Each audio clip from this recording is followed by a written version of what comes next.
The most pressing issue for Australia is you're the only continent that really occupies the Southern Ocean. So the hydrology cycle where you guys are your weakest point. But the top of the island, you can make a lot of melanin still. You don't have great magnetic pinning, but right now, I will tell you, it's good enough. The best magnetic pinning in all of Australia is going to shock you. It's actually down in Tasmania, okay, which is the fucking normally the worst place that I would tell you to go. But it turns out because the way the magnetic shield is frayed, that's the best place for magnetism.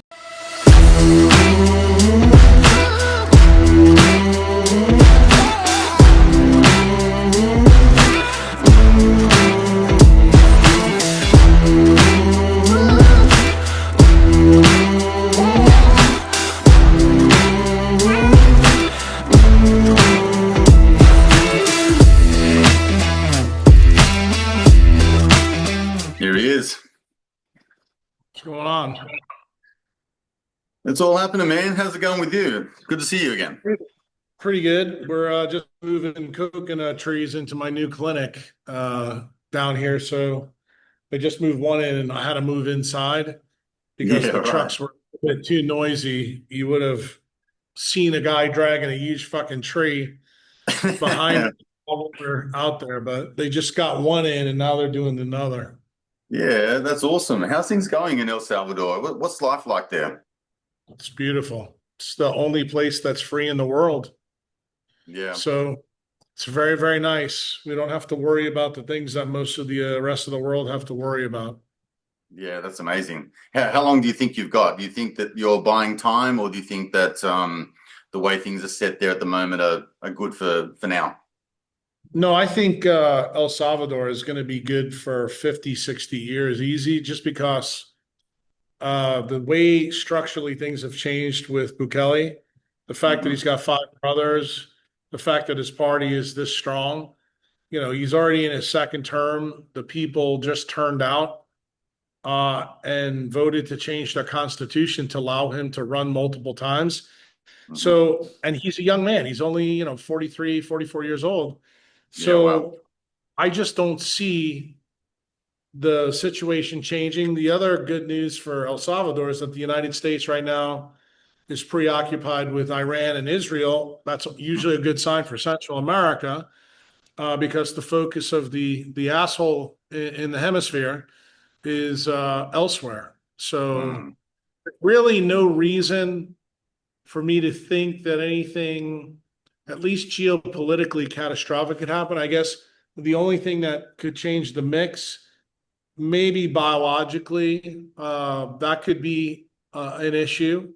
But do I think this is one of the strongest places biologically for the three-legged stool that, all life depends on? Yeah, it's very, very strong for that. So, to be honest with you, right now, I think we're in the catbird seat. And, that's the reason why the name of the new clinic here is called El Arca. It stands for the Ark, so, you can kind of save humanity. I'm going to turn this around. I don't know if you can get this. But Yeah. if you look at the sculpture on the table, it's an ark. And you can see there's people down on the bottom down there that are struggling.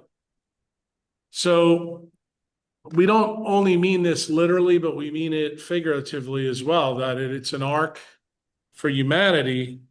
And we think, it's a good place to be. I can tell you this as an American, it's certainly a better place to be than America is right now. America's in a real bad place. And the sad part is most Americans don't even realize how bad the place is. So, when you talk about ultimate Dunning-Kruger effect, I think America has that. They still think that they're the best in everything, and they're really not. Yeah. Before we get to that, I wouldn't mind just from a curiosity point of view, what's a day in the life of Jack Kruse look like these days? What do you get up to? Well, I mean, right now it's a little bit different because I've been spending a lot of time down here getting the clinic ready. So when I'm down here at the beach, like the sunrise is here right now about 5:30. So we're out at the beach around 5:15. Mhm. We usually stay there. Believe it or not, I've rescued a family from Australia that are staying with us right now. They've been here six Wow. weeks and they had three little kids that all had all kinds of, gut issues, autoimmune problems, everything else. Within 2 weeks, the kids got here. They're eating croutons, they're eating bread, and they're eating croissants. And the mother's looking at me, and I said, "Do you understand? It was Australian. It wasn't, your kid's genetics." And Mm. she's kind of woken up to it. So I spend usually about an hour to an hour and a half with them on the beach, teaching them stuff, things like that. Because one of the little boys from Australia, I call him Tarzan. His name is Miles, but he's got long curly hair and he looks like Tarzan. He didn't even know who Tarzan was, but I got him chewing mastic gum. I got him chewing. Uh, I got him his first ever steak on a bone, a tomahawk, and I told him I wanted him to eat the meat off the bone because it was good for him. And those kind of lessons with the kids, ongoing. And then 8 o'clock, I'm usually back here. That's when the guys start work. We get everybody started on, day's projects. And then usually I'll have a podcast or an interview set up in the morning at 9, and then it's to patients. Then it's patients most of the day. Um, Sometimes it's telemedicine. Sometimes it's in person. Today it was mostly telemedicine, but it depends on kind of what's, ongoing. Yeah, And right. then towards the afternoon, today has been a kind of a crazy day just because we've been expecting these trees for like 2 days.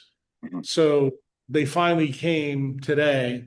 So I was just getting all that situated. And then usually dinner happens while the sun's out. Sun sets here about 6:30.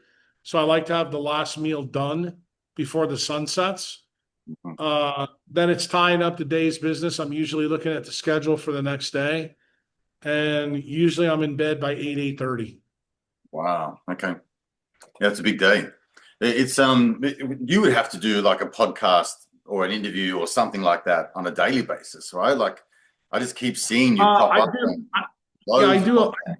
I do a lot of podcasts, but I also, believe it or not, do a lot of interviews. Like I've been on TV a lot in the United States Mm. recently for some of the politics stuff, but also recently for some of the magnetic excursion stuff that's going on because people are interested in that.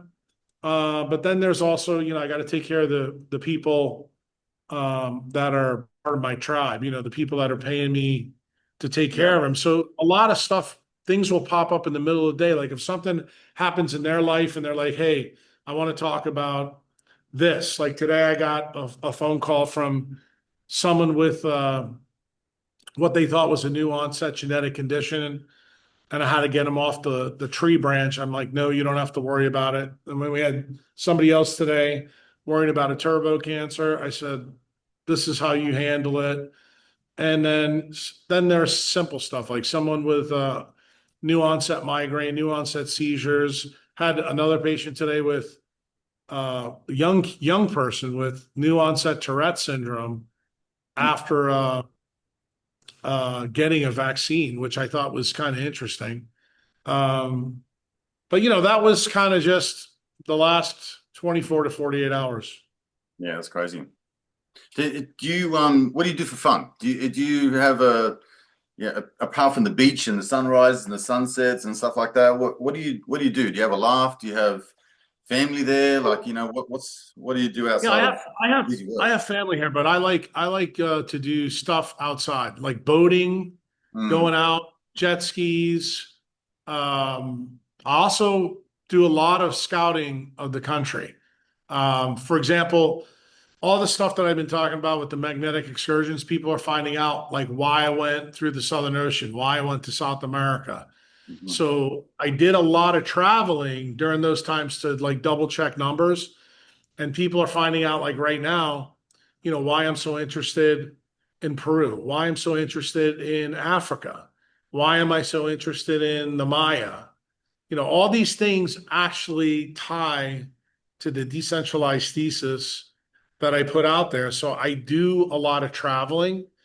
And probably the other thing I would say for me for fun now, I think I would say educating people about Bitcoin. Like I just hired a new guy this week on Monday, and we had to get him up to speed because I told him you only get paid in Bitcoin. And he just looked at me, he goes, "Really?" And he didn't know anything about Bitcoin. I said, "Yeah, if you don't take Bitcoin, you don't work for me." Wow. So uh, that was fun. And it always is kind of cool because you get to teach people, about Bitcoin from the base case all the way up. And I think teaching, especially the Salvadorian people, about that is one of my passions. Like all the guys that work for me here that you'll probably see putting the coconut tree in, all of them, none of them had any idea what Bitcoin was before they started working for me about Mhm. 6 or 7 months ago, building this place. Yeah, wow, that's awesome. Can I ask you, just to go back a ways with your TED talk? Like I've listened to your TED talk a couple of times, and I was curious to know, like, why did it get banned? It didn't seem too outlandish to me, and compared to what you currently put out there in terms of polarizing topics or viewpoints on certain things. It didn't seem like it was that controversial. Was it just the timing of it, or was it something that was more of a political No, it issue? was, it was, it was, this is where you probably get lost in the weeds a little bit. You have to know a little bit of my history and how this ties into like Epstein, Rockefeller, and Yeah, everything right. else. Mhm. Where I trained in New Orleans at LSU, I was it was during the time that they made the JFK film for the assassination. This was the same time that I started learning about all the things that happened with the polio jab. And then it fast forwarded to the talk that was on leptin. And you have to remember, I didn't learn about leptin in medical school. And what is the story about leptin? It's called the leptin melanocortin pathway. Well, what's the big story about the Rockefeller paradigm and melanin? They started their biotechnology in the 1940s and 50s on how to come up with a competitive inhibitor for melanin and metal chelation. And eventually, what was the goal or what was the endpoint? They wound up buying a company called Stauffer who made a chemical you might have heard of called glyphosate. Mhm. And glyphosate does exactly that. What then happens is they move to ruin the food situation here in the United States by making sure that there's chemical chelation problems and also deuterated water. Then the next thing it morphed into in uh, in the 1980s was the study of chromosome number two. Why? Because we found out in the Human Genome Project that chromosome number two is what separated humans from apes, and it turned out there was a fourfold hit. So who gets hired by the Rockefeller paradigm at that time is Jeffrey Epstein. His first task after he's made a member of the Council of Foreign Relations and the Trilateral Commission. This is in 1983, just so you know that. The Human Genome Project spans 83 to 2001. He is tasked with going in to talk to the top four scientists that are doing specific things. So one guy is named George Church. He was the overall manager of the project. But the guy who turns out to do most of the work on chromosome 2 is a guy named Eric Lander, and he's from Harvard. Epstein had more email communications with Eric Lander than any other member of the Human Genome Project. Who's the third guy in this? A guy named Boris Nikolov, who is the technical advisor, scientific advisor for Bill Gates. And Mhm. when you do the deep dive on the Human Genome Project, you find out that Lander and Harvard, with their connections through the Rockefellers and the Rothschilds, paid for 80% of the research done on chromosome 2. Bill Gates and Bill Gates Foundation paid for the other 20%. Here's where the story gets even a little bit nuts. Boris Nikolov, after Epstein dies, is the executor on his will. Okay. So you have to know this background, because when you understand this background, you begin to understand that there's a complex story that's being woven here about melanin chelation, and chromosome 2. And then when you understand that leptin is discovered in 1994 in Rockefeller University in New York by a guy named Jeffrey Friedman. And then Rockefeller, through Venrock Associates, does something very unusual. They go and buy all the science for $20 million.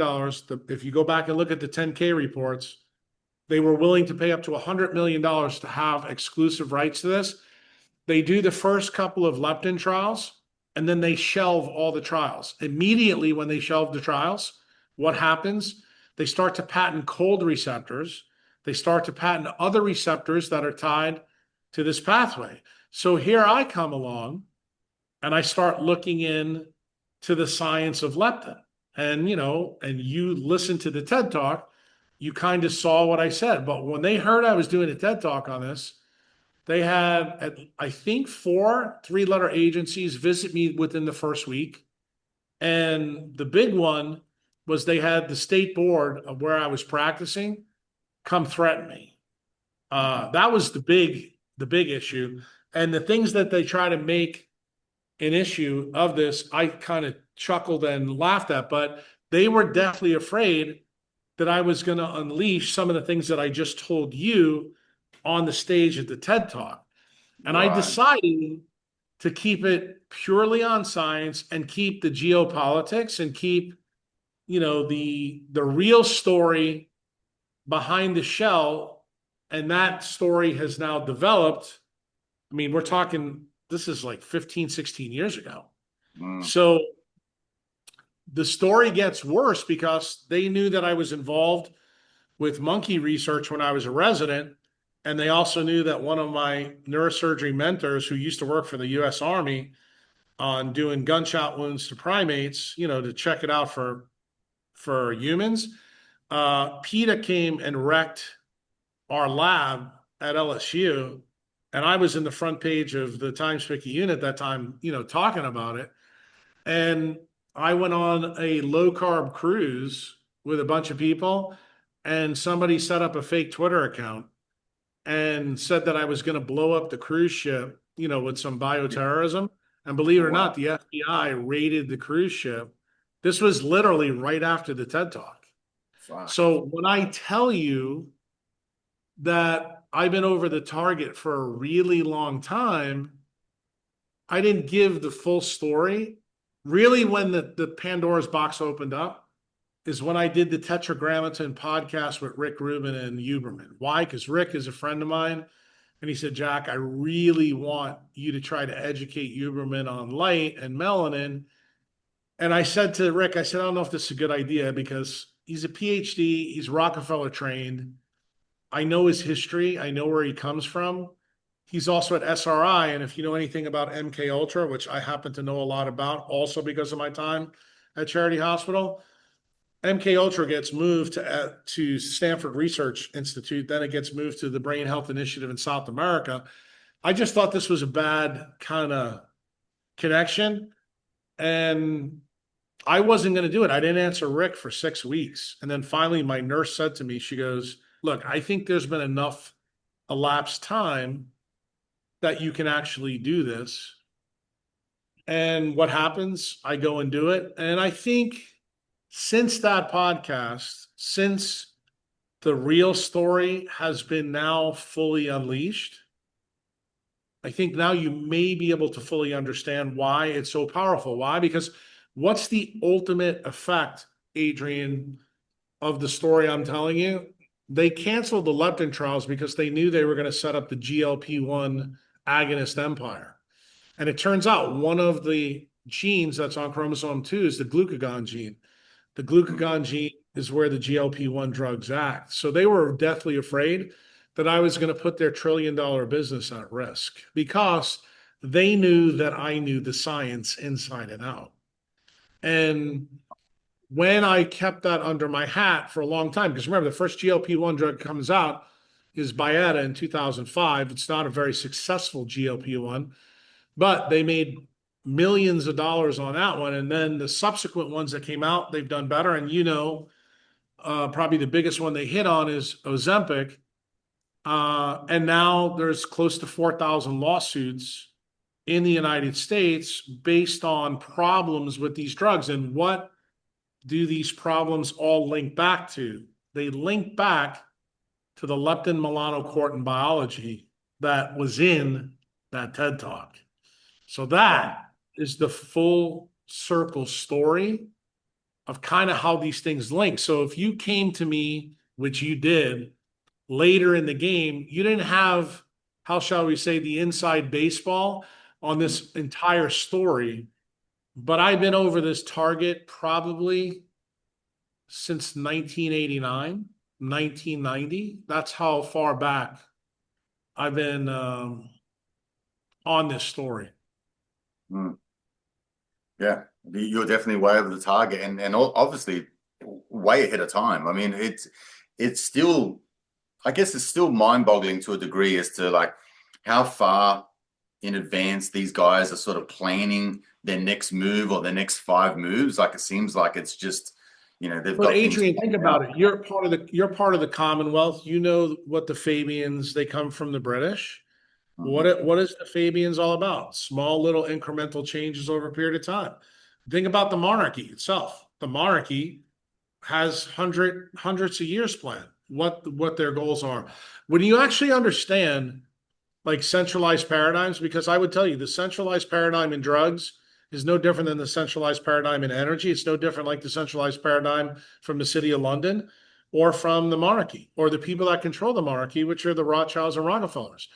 Remember, these people have huge plans. Like if I stick to the United States story, which you may not know as well, remember when the Standard Oil Trust is broken up, it happens in a very unusual way, a way that the Rockefellers never thought their power could be usurped. And what was that? A Serbian refugee kills William McKinley at the turn of the century in 1901. And remember that Carnegie, Rockefeller, and JP Morgan paid to get this guy elected. And then an immigrant knocks him over. Who becomes the president? Teddy Roosevelt. And back in those days in the United States, you hid your worst enemy as the vice president because let's face it, they don't do shit. Well, guess what? This was proof of concept that that plan was bad because Teddy Roosevelt comes in and breaks the trust. And famously, when the trust is broken and they make Standard Oil break into all these parts, remember what John D. Rockefeller told Congress that day. He goes, "It will be my life's goal to bankrupt the United States of America for doing this to my business." And don't you think that's exactly what the Rockefeller empire has done in money, energy, and big pharma? Because all the breakup products of big pharma, all the excess chemicals they use are in the products that are harming people today. The problem is, Adrian, in my country, people know about the Flexner report and this and that, but they don't know that first 10 years of history between when the Standard Oil Trust was broken up and before Abraham Flexner comes in, because Flexner was directed specifically by John D. Rockefeller, and that's when he went heavy-handed in the Fabian Society, the Atlantic Society, the Committee of 300. Like he got every single Fabian in England and he said, "You guys have been trying to take back the United States since you lost the Lordial title. I'm now with you." So this alliance between these two families stems from their absolute hatred of decentralization. Okay? And when you begin to understand that, you begin to understand why the Rockefeller empire morphed from kerosene into energy, into big pharma, and into banking. Why? Because they knew that was the quickest path to taking out the legs of the American government. And what did they do? They infiltrated every part of the government with their players. And the last couple of times you and I talked, you asked me lots of questions about why I went hard after Casey and Callie Means. Well, looks like I was pretty spot on about that, right? Because she quit. She never became the Surgeon General because of the heat that was brought to bear on her. Why? She is a card-carrying member of the CFR. Her father trained with David Rockefeller. So understand that they play the long game, Adrian, but I will tell you, as a decentralized neurosurgeon, so do I. I like it. Um, with respect to like American politics, if we can circle back to that, like, I definitely want to circle back to the leptin story. And there's a couple of things that I think we should talk about in terms of the magnetic like polar shift and all those sorts of things which I've been hearing about, which would be good. But I want to hear your take on like the Maha movement and like American politics at the moment. I think America, from Australia's perspective, is looking like you said before, the asshole of the world. I mean, they're just putting their fingers in basically everything that they can mess around with. But what are you sort of hearing from your perspective in El Salvador, looking back at, you know, like how they're sort of playing out on all of that kind of movement, I guess, in terms of making America healthy again and all that sort of Oh, stuff? that's not happening. But that will never happen. I mean, Bobby Kennedy's been made a eunuch. He's now got time to do a podcast. That should tell you something. Yeah. Uh, he's had all his power stripped away. The people that I was working with, most of them have been removed from the government. Susie Wiles and Senator Cassidy from Louisiana, they are two of the biggest, powerful pharma lobbies. They have pretty much scrubbed clean everybody that needs to be scrubbed clean.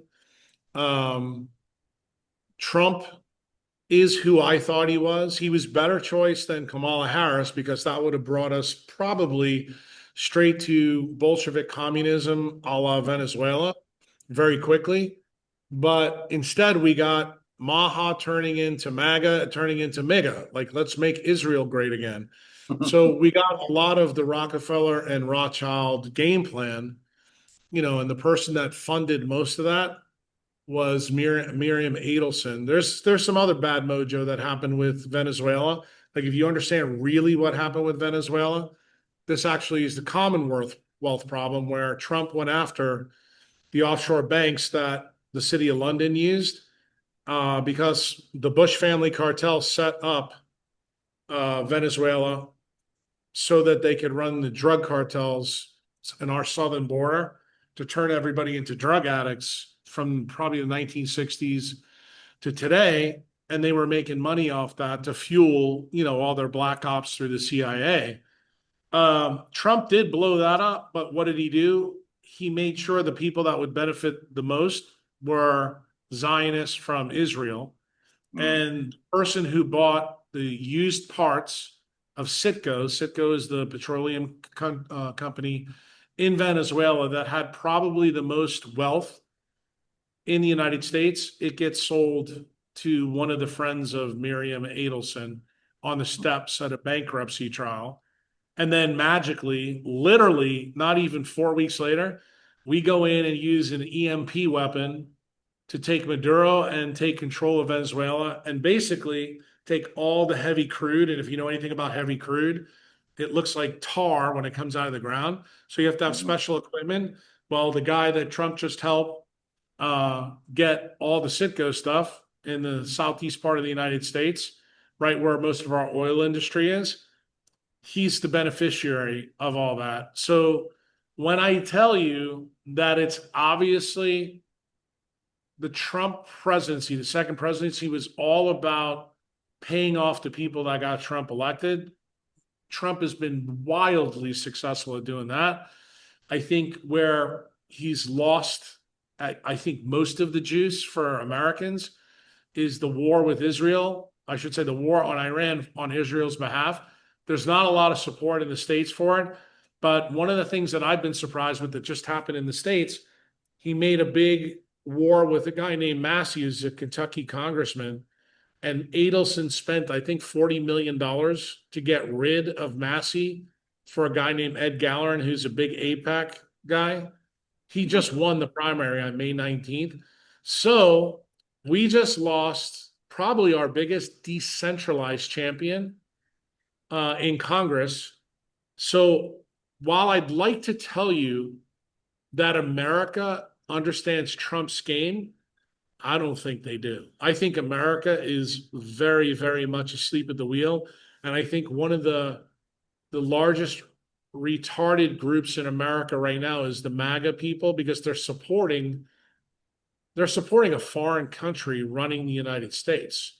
And I would love to tell you, I think this is kind of like a parasitic infection we have in the country because most of our foreign policy and geopolitics are really now more about what's in the best interest of Israel than the United States.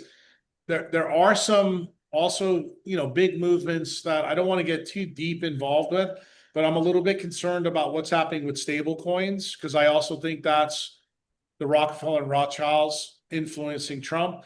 A lot of that has to do with, this Epstein connection through another Fabian that's part of Bitcoin, which is Adam Back. Adam Back is looked at as like a hero because he was one of the original guys that was around when Satoshi was there. I don't look at him like that. I look at him as a true Fabian. I think he traded some money for the beginning of his company, and I think we're all paying for it now. And I think the core of Bitcoin has been polluted by a lot of DEI or Fabian-like Council of Foreign Relations folks. They did things in Bitcoin that won't cause you and I problems, but could cause problems 2 or 3 generations down the road. And that's going to be a big issue. Why? Because this ties into the magnetic excursion problem. It's pretty clear cut in an excursion. There's going to be a few places that you need to be in the world. And if you have digital ID, which you guys now have, and you have your money cut off from the banks, they're going to be able to stop you from traveling to these places. So effectively, you're not going to have freedom. And then I would tell you, Adrian, because I know you're an aficionado of UK history because of where you live, you know that this puts us back in medievalism and feudalism. It's just got a different, name on the whole story, and it's like lipstick on a pig. And I just want to make sure that people understand like what's really happening in the world. Because I tell everybody one of my, I guess, really good traits is that I am a neurosurgeon. I'm a good diagnostician. My diagnosis of the problem has been spot on for a really long time. I don't like where the United States is heading. I think it's heading a lot of the same places that Australia is, but I think Australia is way ahead of us. Oh, yeah. I think the amount of freedom that people have given up to these elites that don't deserve it, they're the biggest criminals in the world. I think we're getting to the point where the people of the world, and I mean this collectively, we need to get rid of these people. I'm not talking about in one country versus another. We need to get rid of all of them. Okay? Every single one of them. Why? Because this all goes back to the 3 robber barons, and the 2 big families, the Rockefellers and Rothschilds. This problem, as you know, it's not really a 120-year problem like we talked about at the turn of the century. This problem goes back, all the way back to Napoleonic Wars when the Rothschilds took control, of the Bank of England. And, that's affected your country just like it's affected my country. And I think in that way, we're partners. We have a lot of the same issues and agenda.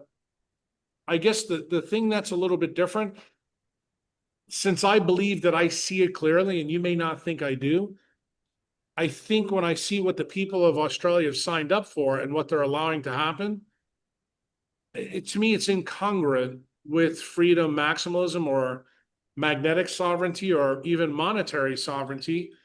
And I think, I hate to say this, but I see the same thing now in the United States. Why? We're letting a foreign power dictate the terms to us since they killed JFK in 63. This is an ongoing problem. We're talking 75 years now. And I thought we would wake up, but sadly we haven't. And do I think this is beginning to affect every part of our lives collectively? Is it affecting our ability to travel, our money, our drugs, our supplements, our food, even the way we exercise? It's affecting everything. It's affecting our culture. When I went to Australia, twice, 3 times in the last couple of years, I was stunned at the level of disease burden in Australia, like stunned. And I was also stunned that from the politics area, like a guy that I really respect because he's a neurosurgeon, like what happened with Charlie Teo? I couldn't believe that. And now you have to remember, Charlie and I don't see eye to eye on everything. Charlie is still very centralized in his approach, but when it comes to what I would call centralized neurosurgery, Charlie's probably one of the top 50 neurosurgeons in the world. And he's got a big ego, but I always tell people it's not bragging if you can back it up, and Charlie can back it up. He's got an amazing skill set. And when you think about what he does in brain tumors, and now that he can't practice in Australia, that he has to go do his stuff outside of Australia, but he's technically still operating on Australians, that kind of tells you about the state of affairs in the world. That you can take someone who's an absolute expert in your country. There's no better neurosurgeon in Australia than him right now. And you can get rid of him. Like, Run him out of town. Yeah, I mean, I'll just tell you, for me, that says a lot. And then you have to look at, in my country, the same thing kind of happened to me. Mary Talley Bowden, you see what, the things that people have tried to do to many of the doctors that spoke out. We were voracious here, and we probably did a better job than your doctors did in Australia. And I'll be honest with you, I think the reason for that is because the Australian authorities had a tighter centralized control around the nooses and the necks of the doctors in Australia than they did in the States. But ultimately, here we are now 5 or 6 years later. And why do I always say this? I think COVID was a compliance test for the economic reset that's 100%. next. When you guys pass digital ID, I'm thinking to myself, what in the fuck are these people thinking about, down in Australia? And then, I casually, and I know you follow this guy, but this will probably shock you in terms of this segue. This Adam Hudson cat that's got a podcast in Australia. He's going through this whole life change thing. And, you hear his story. He's talking to his mates. And one of the things that he's recently said that just struck me, he said, he goes, I wasn't having fun anymore in Australia. And he was never able to pinpoint it. He even talked about one of his guru friends that was trying to help him out through this whole process. And the guy didn't really help him out. But one of the things that Adam realized is when he got to Bali and the south of France, he magically started to get better. And the funny thing about Adam, he's still on this journey of discovery, but he has no fucking clue that the thing that was making him unhappy was this thing that's going on in the South Atlantic anomaly and the Southern Oceans. It's the magnetic excursion is affecting Australia more than it's affecting Australia, South Africa, Africa, and South America. But it's really had a massive effect on Australia. And I thought it was really interesting that Adam hasn't put 2 and 2 together, that we went to Bali, he went to a volcanic island that's magnetically pinned, and he magically started feeling better. Why? Because Australia is a continent that's a desert. And if you know anything about deserts, they already have shitty magnetic fields. Well, if you add this other problem going on in the Southern Hemisphere, boy, you can really see how this would add up. And, Adam, I know he's a Bitcoiner. I know he's big into real estate. He's pretty famous in your neck of the woods because he pretty much sold everything and bailed on Australia. But the thing that struck me when I started listening to his story said he never realized why he wasn't unhappy, and he apparently never read any Becker's work. Because what did Becker do in the 60s in the UK? He did a study where he wanted to find out what the effect of geomagnetism is on people's behavior and how they feel. It's the last study that's ever been done about this topic, okay? Really? And Wow. Becker found a shadow of a doubt that this will affect your happiness and your dopamine levels and everything else. And when you know that, and apparently, even though this guy is very wealthy and you would think dialed in, he's still far away from realizing why he was miserable in Australia. It's because things are not magnetically pinned down there. They're just not. And now that it's in places where the magnetic field is great, he's telling everybody, yeah, I'm building this great house in Bali. I'm building this great house in the south of France. I'm kind of hoping a guy like you, I know you follow him, maybe you can get him on your podcast and say, you might want to wake up and understand a little bit of the biology, because it's really important for him. I'll tell you why, because it ties into the Charlie Tejas story. Adam's mom died of a brain tumor when she's 58 years old. Adam's 53 now. Brain tumors are much more common in Australia than anywhere else. Why? Also tied to this magnetic flux story. And it turns out gliomas specifically, which is what his mom had, have a huge tie to melanin. So we're back to that story again, my friend. And it turns out the less UV light you get, the less melanin you have, the more chance you get gliomas. Now, this is one of the top 1% guys in Australia who's supposed to be really dialed in. So my question to you is, he's probably lattice locked, meaning his own CSF table is deuterated in his own head and he doesn't realize it. And it's incumbent upon a guy like you who's asked some unusual questions, especially of me, like in this podcast, how we started off with the leptin melanocortin pathway. And look at what we did. Look at the path we weaved through Jeffrey Epstein, the Rockefellers, the Rothschilds. And then we wound up with Adam and his mother with a glioma, and why he's bailing to Bali in the south of France. Like these things are all connected, but he doesn't seem to think about it. He'd rather go on a podcast with his mates and talk about superfluous stuff. I've known Adam for a while. I've known of him for ages, and I had him on the podcast last year.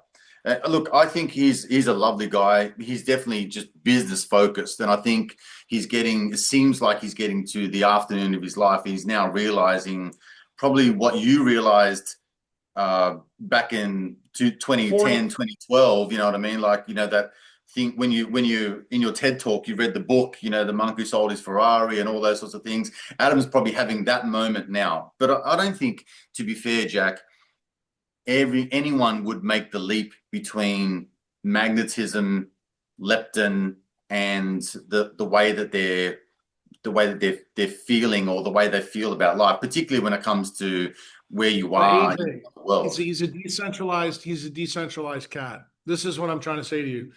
Bitcoiners pride themselves on being ahead of the game. Okay. Sure.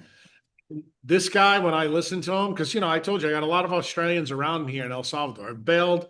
I told you this the last podcast. I've probably got at least 50 Australians out in the last 10 years. Wow. So one of them, actually two of them, are right outside right now. Yeah, nice. She's the one that actually said, I want you to listen to this podcast to see where he's headed in terms of the health journey. Because you're right. He's now left the business side and towards the health journey. He's talking to some of the best people in the world, Adam. But guess what? All this stuff is out there. It's discoverable. Like I will tell you, in my world, in Europe, remember, I'm going to speak in Bitcoin Prague in a couple of weeks. I got invited there because of this biology story. They asked me to go to talk about time. And do you know who was at Bitcoin Prague last year? Adam. Yeah, really. So how do you like that? So the point I'm trying to make to you, I'll give you some grace and say maybe But to be quite frank with you, Adrian, I don't buy it. I Okay. don't. And I think when you're on the journey of discovery, you turn over every rock that's out there, especially when you're turning your life over, which it sounds like he's doing. Mm. And I applaud him for that. But one of the things that stuck with me that he said, because I've took my trips to Australia, I don't think a lot of other people in Australia really get how things have really changed there. And that's a little bit disconcerting. Like, I think people are willing to shelter in place. Um, I do think having that discussion, is there a biologic reason for this issue? And then let's step on this gas pedal that we haven't stepped on. What's one of the side effects that people are being sued for the GLP-1 drugs? Anhedonia. I want you to think So, about that. You'll be stunned to hear this, that the side effects of GLP-1 drugs make you an astronaut walking on the planet. And I mean that literally and mm, figuratively. So you know that when you're an astronaut, you're off the magnetic field. You're outside the magnetic sphere. And it turns out the same things that happen to astronauts in space, meaning tinnitus and the problem with ananion, which is an eye disease, that's exactly what people on GLP-1 drugs are getting. wow. And the side effects of a loss of magnetic flux from the planet exacerbates these. So what people don't understand, hopefully you do, based on what I'm going to tell you, is the effects that you see from a magnetic excursion mimic you putting an iPhone right up to the side of your head. Yeah, shit. Exactly the same thing. It Mm, deuterates your CSF. So when you understand that the GLP-1 drugs are doing the same thing, because of the story that I told you about the Rockefeller dynasty, and they went after chromosome 2, guess what they're doing? They're now trying to bring diseases from space to people walking on the planet. mhm, Okay? Because they know that ultimately it controls their behavior, which is what Adam's story really is about. It's yeah. about a lot of the stories that you have on your podcast, because I've watched several of the podcasts that you've done, and I don't know if you guys down there are making those links. And if you're not, I want to make it for you because I'm hoping that you'll do deeper dives in different aspects of this. Because as you can see, us talking, this is like a diamond, and there's a lot of different facets that lead you For sure. kind of to the same issue. And it's not just a one issue pony here, it's a multiple issue pony. And when you see Mm, how all the pieces fit, kind of like that Tool song, you start to go, Jesus, is this really the elites behind the game understanding what's really going on to make things easier for them in the future? Because let's mm, face it, it's pretty hard to control 8 billion silly talking monkeys. It's a lot easier to control them if you can control the behavior. And I absolutely. think that's a big part of this agenda. Well, let's talk to that because I think I remember asking you last time, or at least making the statement that not all of us can kind of leave the country. I mean, we all could, but I mean, we've got to go somewhere, and there's a lot of us here, right? So there's that part of it. I mean, I am largely disenfranchised and um, disillusioned politically because in our country we've got ball bags for prime ministers. Like these guys don't know what's going on, and at the same time they're clearly running the country into the ground. A lot of Australians, Jack, are awakened to the fact that there's something really wrong, but the focus at the moment is not on anything in terms of magnetism or how they're being controlled from you know a mind body emotional state or anything like that. They're focused on economics, which I think is, obviously a huge linchpin in terms of how people conduct their lives and livelihoods and stuff like that. But like I said to you the last couple of times, not all of us can leave, and I don't want to leave Australia. I don't want to. I want to stand and fight. So the more I can No, understand and about, I I understand that, but I would tell you, you probably should listen to what Adam had to say about that. He actually said that he believes that a lot of people could pick up and leave. Why? And here's the point that I would throw back to you.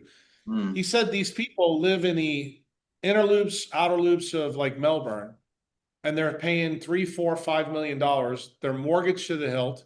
They send their kids mm, to all these private schools. Why? Because everybody in Australia is westernized. They get the ideas from the city of London. This is no different than the United States. I'm sure. being fair with, but he said if those people stop drinking lattes and stop living in places and having a lifestyle that they can't afford, they could easily pick up. And the point that he made that I think you'd be hard pressed to argue with, he said you could go to Bali and literally buy a house for like 50 grand and live like a rock star. He said the problem is he said the Western mindset in Australians is that that's not for them, meaning Mm, that they've been socialized by civilization to have a different mindset. So I'm going to tell you, I believe this is a mindset issue. I believe this is collectively an issue. And I can tell you in the United States, the same issue exists, but I don't believe it's as bad in the States as it is in the places of Australia. Why can I say that? I have Australian clients from all the big cities, and the one thing that I've noticed is they all play the game that they need to have this and they need to one up each other. mm.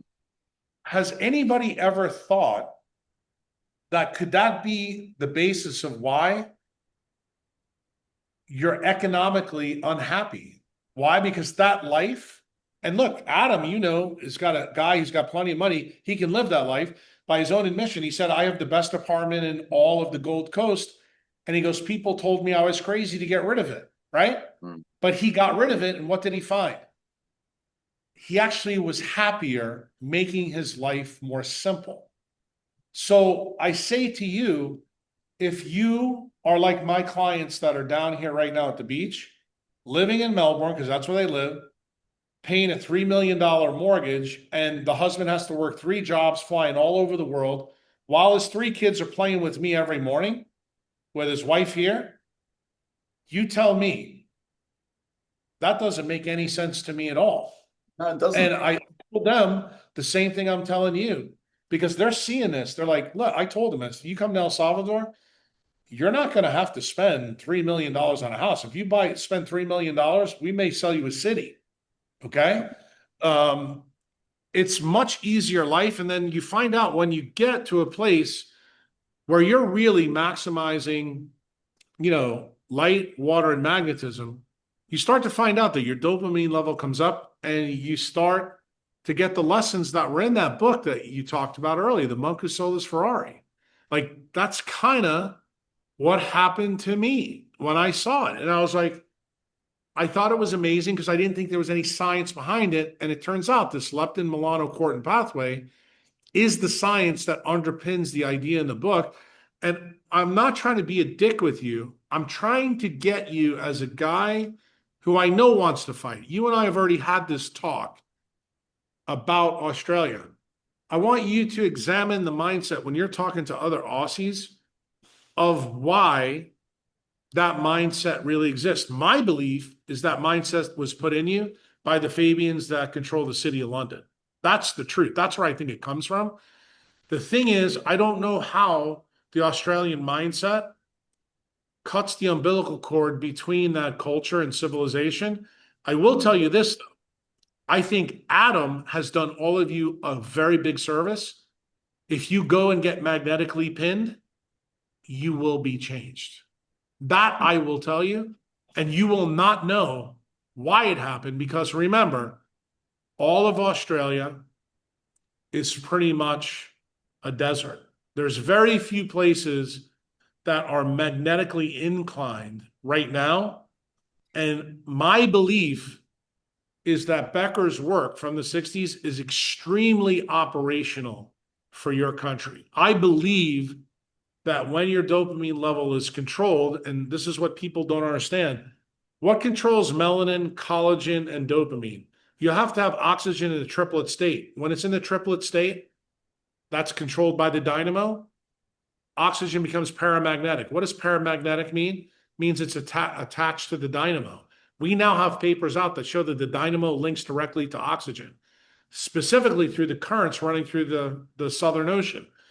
The AMOC, which is the Atlantic thermohaline, is 50% reduced. The Southern SMOC, there's evidence now that it's been reversed. So guess what I'm telling you?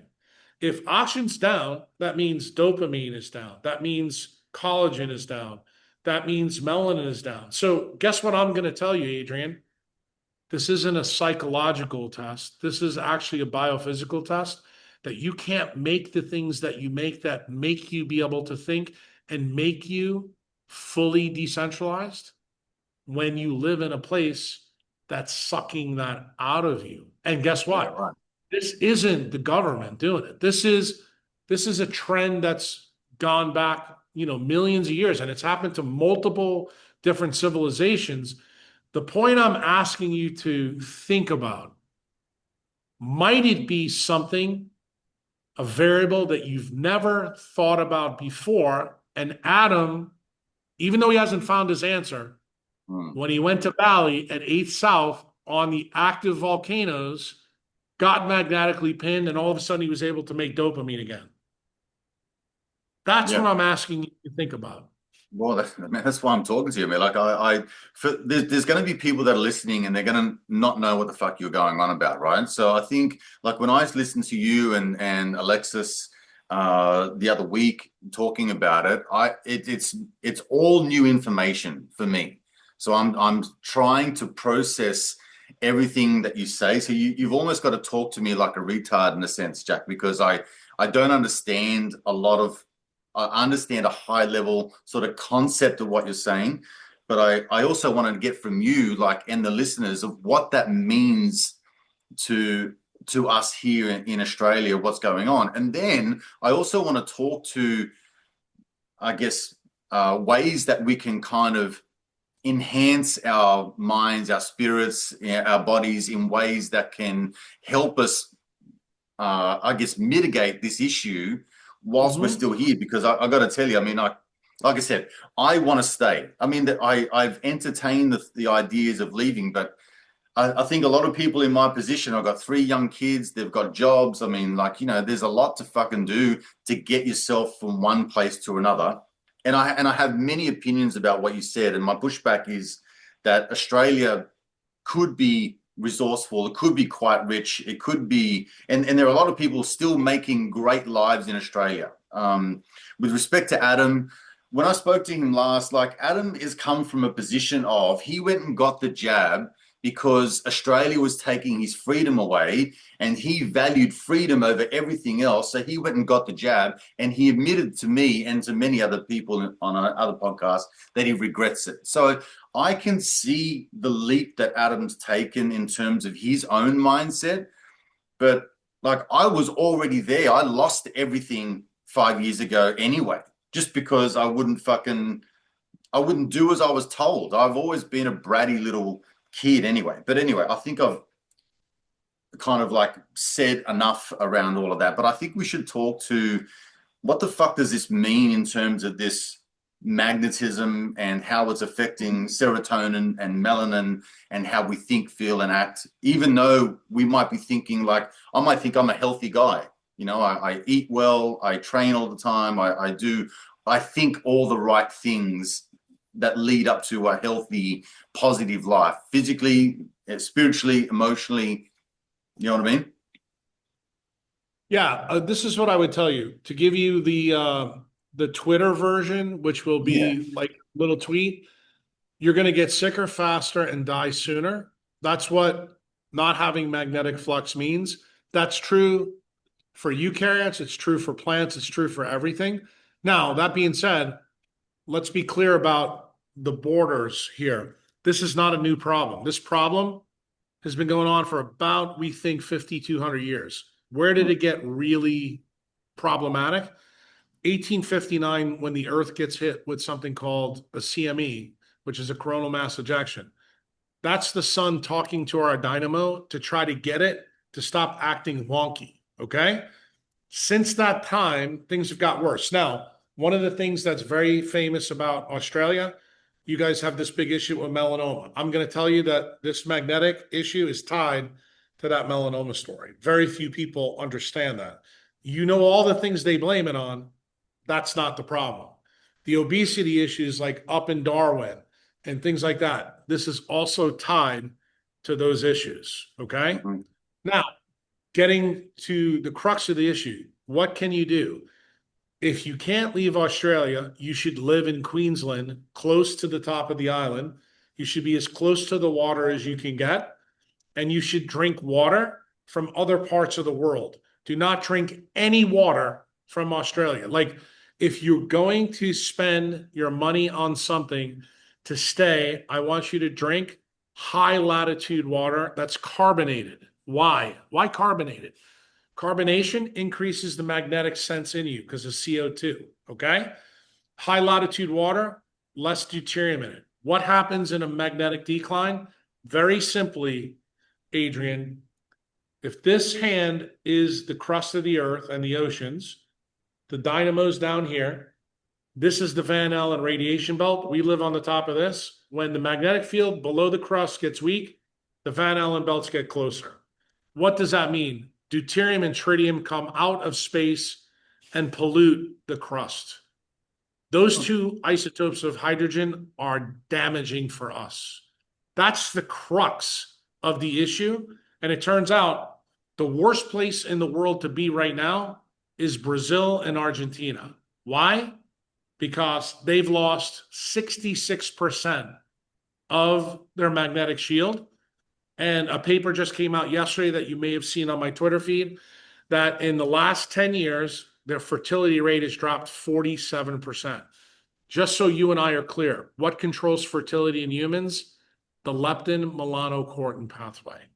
Okay?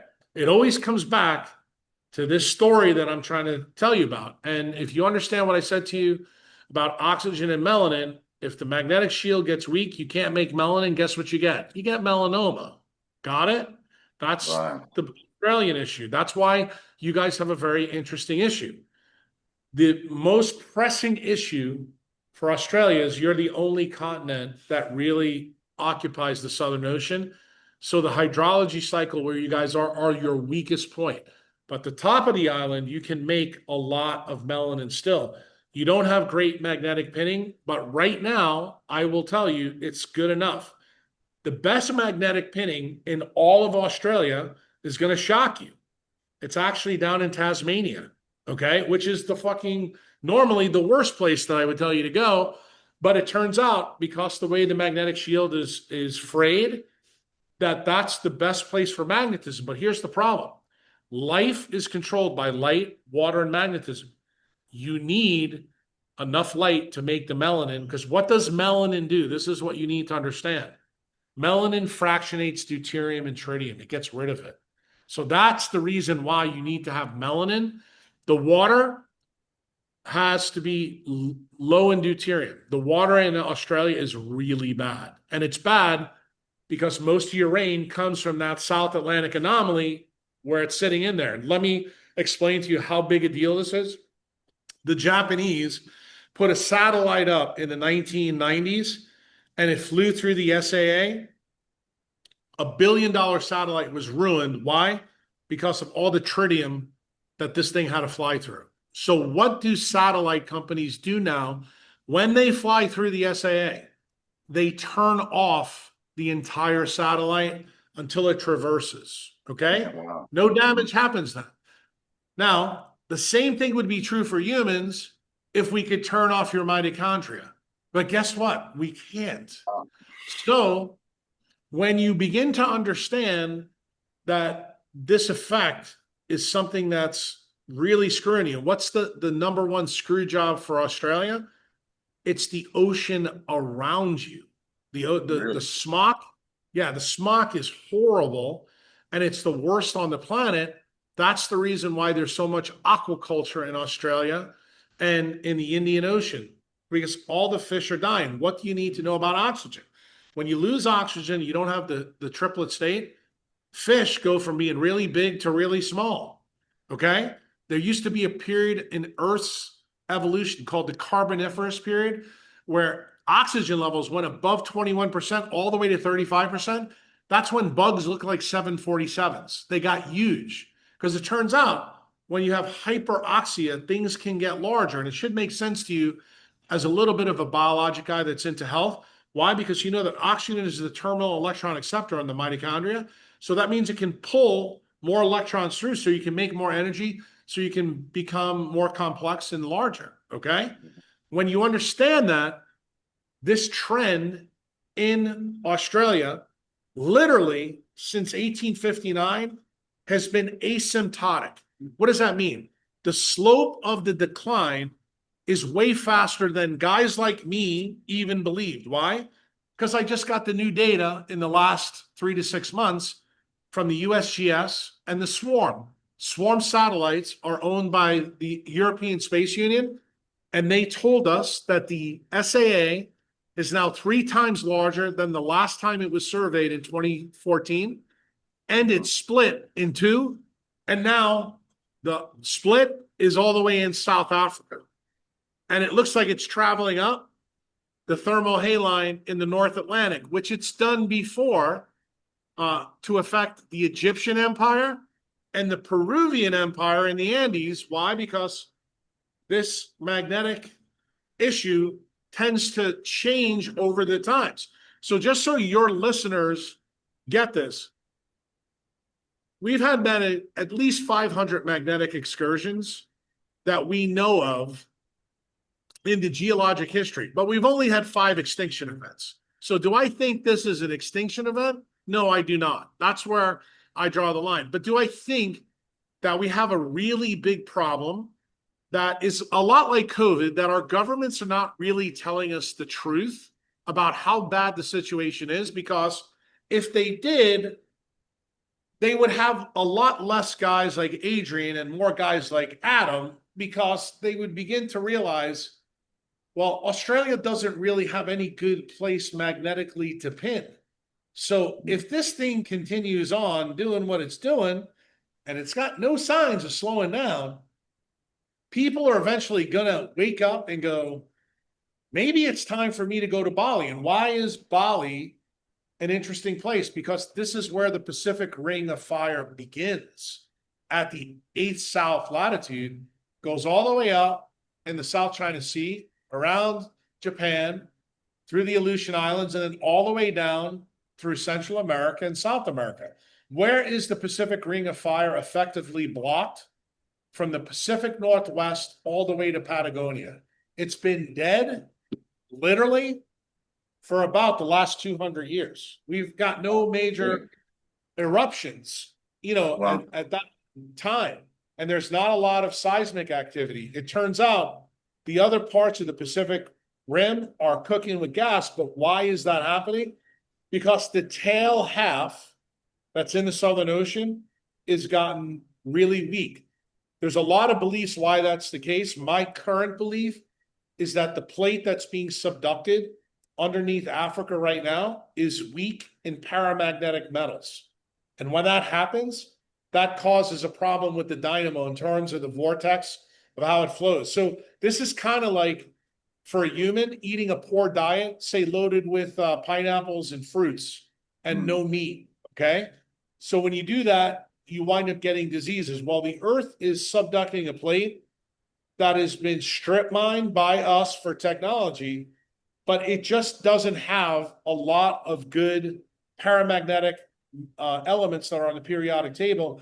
And this is the reason why we get these cycles that the Mayans used to pay attention to, where the magnetic pole in the north goes from Canada to Siberia, literally, and we're talking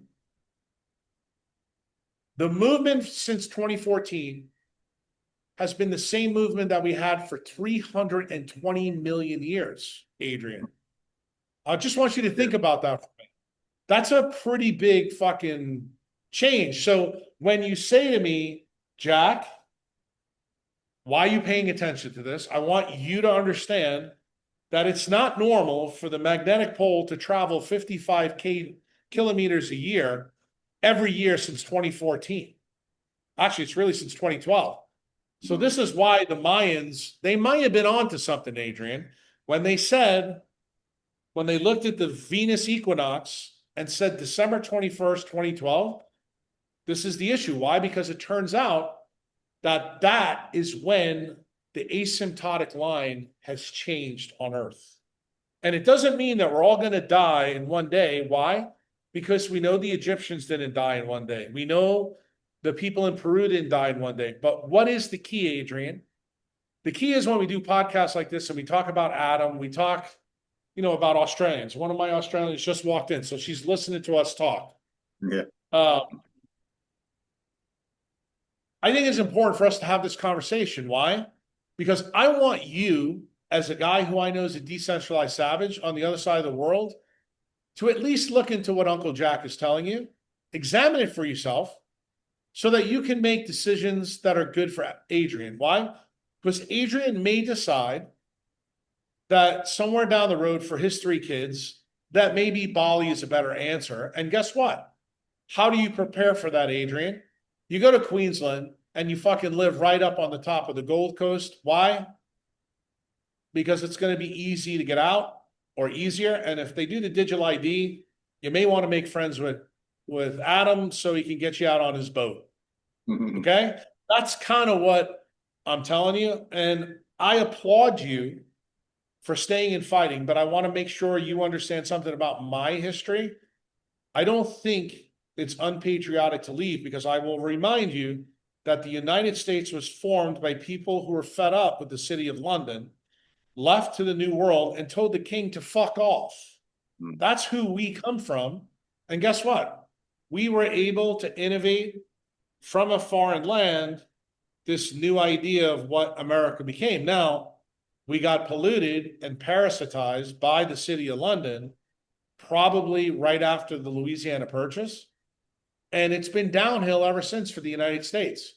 And the people in the United States are afflicted with the same problem that I believe the people in Australia are. We're in the same boat, my friend. I don't want you to think we're not. The only thing is, I think you're in the part of the Titanic that's taking on more water than we are. But be rest assured, I'm telling you, we're taking water on. And my job as a neurosurgeon, I don't think my life is going to be foreshortened by this, but am I worried about my kids, their kids, and the kids that come after this? I am. That's the reason why. Circling back to your original question, why did I open Pandora's box and agree to sit down and talk to Rick and Huberman? Because you and I are here today talking about this. And you would have never, ever known that the leptin-melanocortin pathway is tied to this story. And when you understand that oxygen is the key thing for mammals, and oxygen gets under attack. Right now, the biggest attack is in our oceans, but rest assured, it's also happening in our atmosphere as well, because this affected the Van Allen belt. What's the effect in South America? It's different than what you're facing in Australia. In Australia, your hydrology cycle is the big problem, okay? You can still be magnetically pinned, but I would tell you, if you're going to stay and fight, make sure you buy high latitude water from fucking Norway and make sure it's carbonated. I think all your excess money, if it's not going to Bitcoin, should be going to things like that to actually help you out. My personal opinion, I think the people in Australia, I mean, you guys know the laws that just got passed. I'm paying attention to it, like the new capital gains law and all that. Dude, I'm dialed into it. This is not good news for people in Australia. And I would say to you, I think more as your friend now than an adversary. How much more punching in the face are you going to take before you actually wake up? I agree. If COVID didn't destroy 50% of the businesses in Australia, this will certainly finish the rest of them. So, I mean, the agenda is very clear in terms of what's going on. And also, if you may or may not be aware, I mean, like Australia, like our government employs something like 25% of our workforce. I I mean, know. Trust if me. you're not I know that. fighting against the government, you're working with them. It's just it's an unbelievable situation that has been, to me, alarming for the last probably 7 or 8 years. And I'm late to the game, I feel, but I think a lot of people not realizing what a slow creep this is and how much power they've abdicated to, the That's what higher powers. Fabianism. Remember, that's what Yeah, Fabianism is. absolutely. And that's why I say to you, I don't think I will correct you on this one. I don't think you're late to the game, my friend. I think you're wide awake, and the fact that you understand it, I think you understand lots of parts of it. But I think the last piece of the puzzle that I'm plugging into place for you right now is this part of the puzzle that is in uncontrolled for a variable that's not tied to humans. This one is tied to the planet. Okay. This is one that you really can't fucking hack. You got to ride this wave out the best way possible. And what I'm teaching people now, the reason why things have changed on my form, I have literally put out 5 years of content on my forum all about this topic.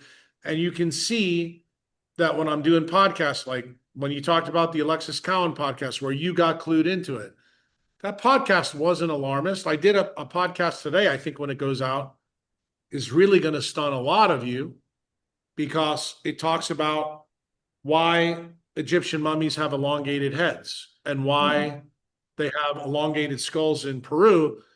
The archaeology story is one thing, but you'll be interested in this, Adrian. It's not the story that I think is the truth. The story that's the truth is that when you don't have triplet oxygen, you lose the ability to keep your collagen in a triple helix. So guess what happens? Your skull, when you come through the birth canal, doesn't magically snap back into place when things like that happen. And remember where this showed up in mummies, Peru and Egypt. Okay. So I just want to point something out to you. What's the boundaries of the SAA? Peru and Egypt. Okay. And remember, this has been going on bigger and smaller over a period of time as this process has gone on Earth. So I just want you to be aware of what I'm saying. I don't want you to be alarmed by it. I would never tell you that, Adrian, I think you need to leave Australia because your magnetic shield is failing. No, I just want you to be aware that you happen to be in a place that's probably the second worst place to be in the world right now. Okay. Yeah. South America being the worst. Okay. The third worst is probably Africa. And Africa is really being hit with a sledgehammer.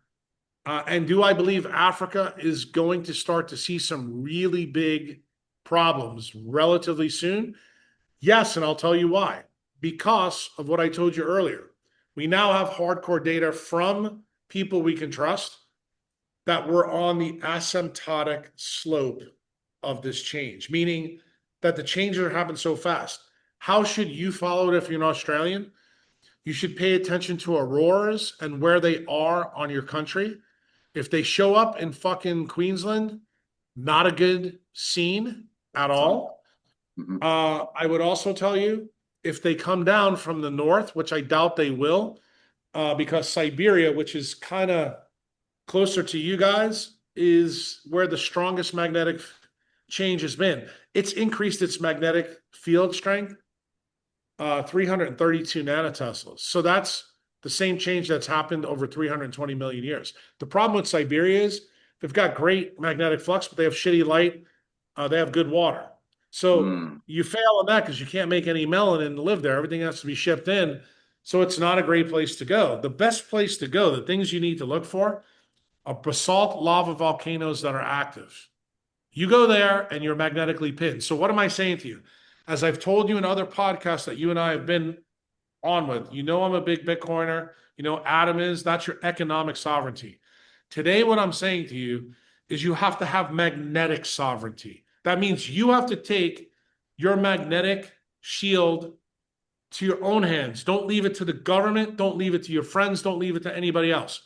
Are there things you can do now to improve your magnetic sovereignty that don't require you leaving Australia. There are. And I want you, Adrian, to know that there are solutions. Some of those solutions may not be so convenient for you, but when you understand what they are, you say, well, you know what, Jack, I can actually do this. I can get around this. I understand now why I'm doing it. But I always want you to pay attention to this biologic story out there because much like COVID, they're lying to us, Adrian. They're not telling us the full truth. And I don't think that should be hard for any Australian to really accept. I know it's not really hard for the Americans to accept it. And I will tell you, the Americans are really dialed into the story. Why? Because this story links space and it links what's happening in the planet. And something happened in 2024 in our side of the world that you may not know about that clued everybody in there was a problem. We had an aurora come from the North Pole that went over Puerto Rico, which is 18 north latitude. That ain't supposed to happen, dude. And that is what got me off my ass. And I started to do round the trip around the world to do my own measurements.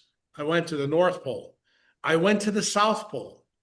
Then I went to the Southern Ocean twice to do measurements. Then I went specifically to Peru for several reasons because I wanted to know, because that was the old boundary.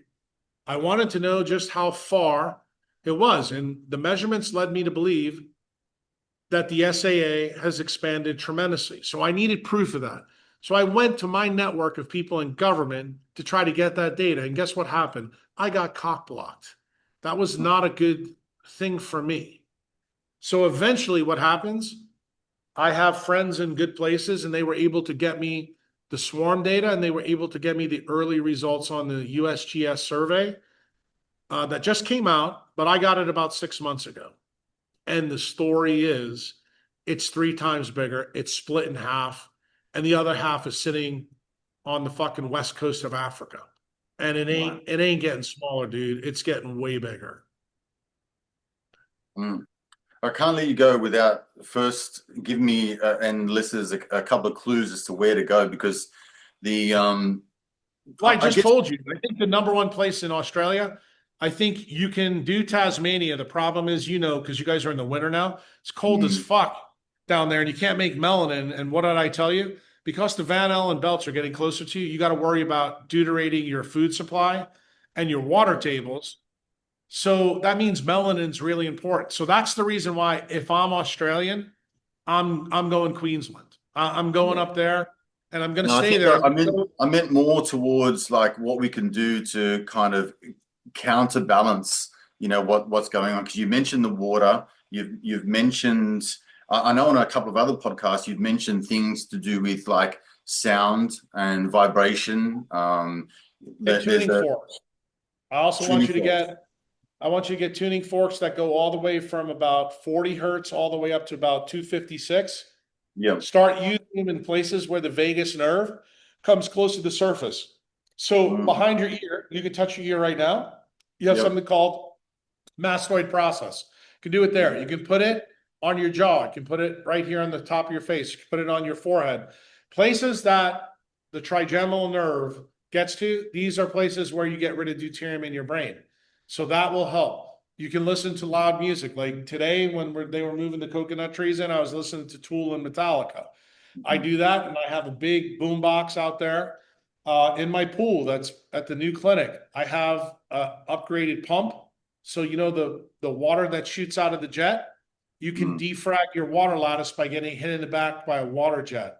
You can do that on your carotids. You can do that on your central nervous system, like your spinal cord. What's another thing you can do? You can use vibration plates, okay? I already told you about the CO2 water. You should use carbonated water that's high latitude. If you live in Tasmania, you can get that water. You should probably buy a seltzer system. Use the water there. I personally still wouldn't even drink the water in Tasmania. I think you got to get Northern Hemisphere high latitude water because it's probably the best water on the planet right now.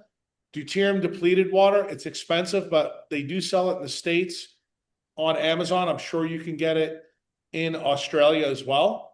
And then there's some interesting things. You know that I'm a neurosurgeon, my day job. We have something called the vagal nerve stimulator. Many people think you need to have surgery to have that put in the vagus nerves in the neck. I'm here to tell you don't. They now sell vagal nerve stimulators that clip on your earlobe. So I would tell you buy two of them. I would tell you to buy TENS unit. Put the TENS unit on both sides of your temples. If you feel and bite your teeth together, you'll see there's a muscle there. You want to go right over that muscle. That actually helps you defrag the deuterium from the skull base. Okay. That's exactly what REM sleep does when you have those movements of your eye. It's pushing the deuterium down to the cavernous sinus to get it out through the vagus exhaust. So anything you can do to improve your drainage to get rid of the deuterium, because where should the deuterium be? If you want to know how successful you are, you look in the toilet every morning after you have your bowel movement. It should look like smoked sausage. We call that a Bristol stool number 4. Why? There's so much deuterium in the turd that you don't need toilet paper when you take your dump. That's a good sign. That means that you're doing as much correct. What's another simple thing you can do? Every Australian should begin to chew mastic gum. Here it is right here. Okay. I've been chewing this for almost 4 weeks. My little Australian buddy, I told you, Tarzan, I offer him a piece of that gum every morning when we're in the ocean. I tell him, do you want some ABC gum? And he goes, what is ABC gum? I said, already been chewed. And he goes, no, no, thanks. But his mother now got him, mastic gum. So he's chewing that. And Adrian, every day I make sure those kids from Australia are out there jumping in the waves with me, avoiding falling down.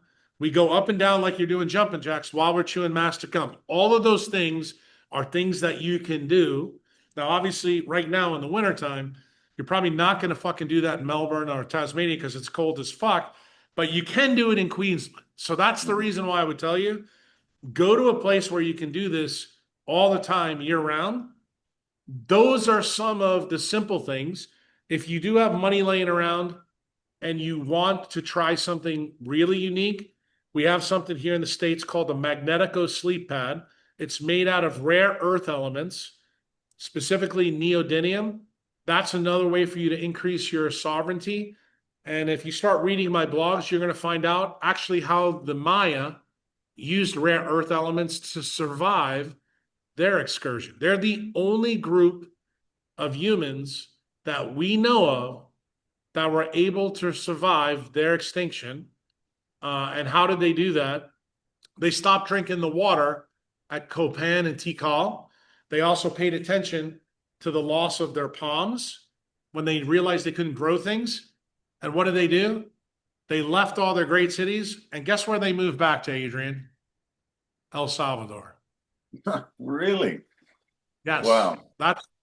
They started a new civilization called Kuslatan that is right where the volcanoes that are inside of El Salvador. And what people don't know about El Salvador, and maybe you'll understand now why Uncle Jack is really there. It's called the land of volcanoes, my friend. The entire country is basalt lava. We have more volcanoes per square kilometer than any place on Earth. Wow. So guess what? That's why this American got on a plane 5 years ago and rebuilt my life, kind of like Adam's doing in a place like this. It wasn't just a Bitcoin story.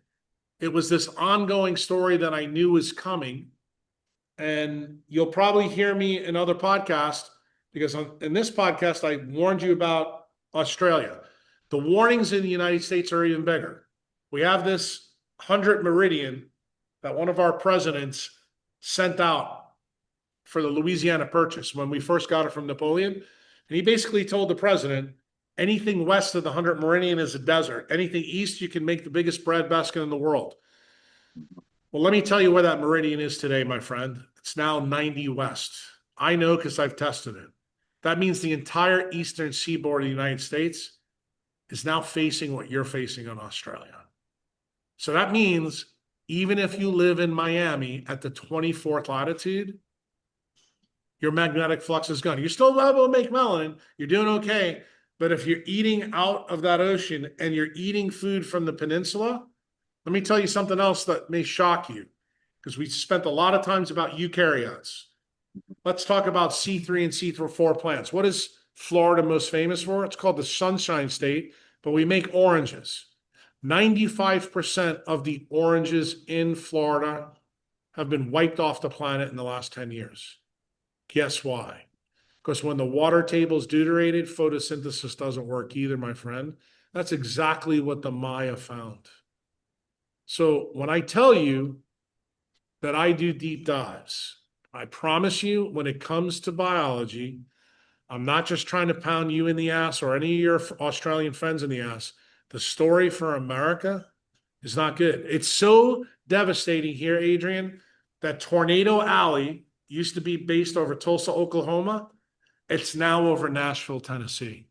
It's moved several states to the east because the water table is deuterated. So when I tell you that the geology is following the problem in biology, I want my lasting message for you on this podcast is that I believe I know why Adam had anhedonia in Oz.